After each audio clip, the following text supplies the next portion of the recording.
നമസ്കാരം, ഞാൻ ഡോക്ടർ തസ്ലീന. നമ്മളിന്ന് സംസാരിക്കാൻ പോകുന്നത് ഷിഗല്ലയെക്കുറിച്ചാണ്. കോളയുമായി ജനിതകമായി അടുത്ത ബന്ധമുള്ള ബാക്ടീരിയയുടെ ഒരു ജനുസാണ് ഷിഗല്ല.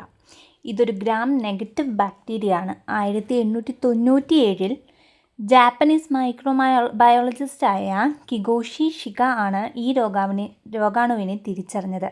അക്കാലത്ത് ജപ്പാനിൽ പൊട്ടിപ്പുറപ്പെട്ട ചുവന്ന വയറിളക്കം എന്ന അസുഖത്തെ ചുറ്റിപ്പറ്റിയുള്ള പഠനങ്ങളിൽ നിന്നാണ് അദ്ദേഹത്തിന് ഈ രോഗാണുവിനെ തിരിച്ചറിയാനായത്.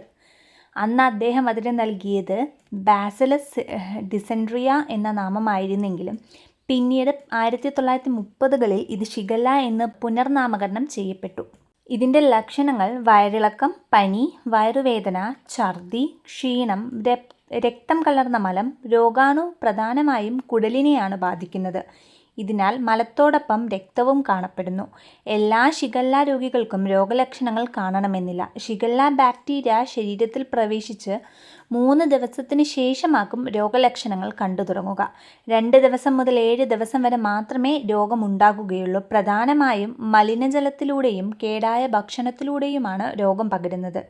രോഗലക്ഷണങ്ങൾ ഗുരുതരാവസ്ഥയിലെത്തിയാൽ 5 വയസ്സിന് താഴെയുള്ള കുട്ടികളിൽ മരണസാധ്യത കൂടുതലാണ്.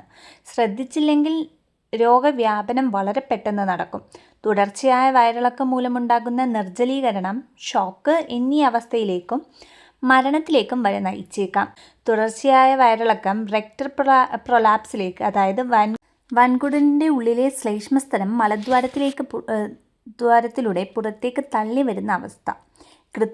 കൃത്യമായ ചികിത്സ ലഭിക്കാത്ത പക്ഷം അപൂർവം ചില ആളുകളിൽ ഈ രോഗം ഹീമോലിറ്റിക് യൂറീമിക് സിൻഡ്രം എന്ന അവസ്ഥയിലേക്ക് നയിക്കുന്നത് വഴി വൃക്കകളുടെ പ്രവർത്തനത്തെ ബാധിക്കാം. മറ്റു ചിലരിൽ വൻകുടലിൻ്റെ ചലനശേഷി നഷ്ടപ്പെട്ട് അതിനുള്ളിൽ രോഗാണു പെറ്റുപെരുകി പഴുപ്പ് വയറിനുള്ളിലേക്ക് ബാധിച്ച് പെരിറ്റോണൈറ്റിസ് എന്ന അവസ്ഥയിലേക്കും നയിക്കാം.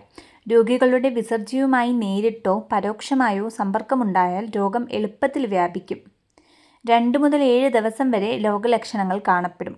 ചില കേസുകളിൽ ലക്ഷണങ്ങൾ നീണ്ടു നിൽക്കാം. ചിലരിൽ ലക്ഷണങ്ങൾ പ്രകടമാകാതിരിക്കുകയും ചെയ്യും.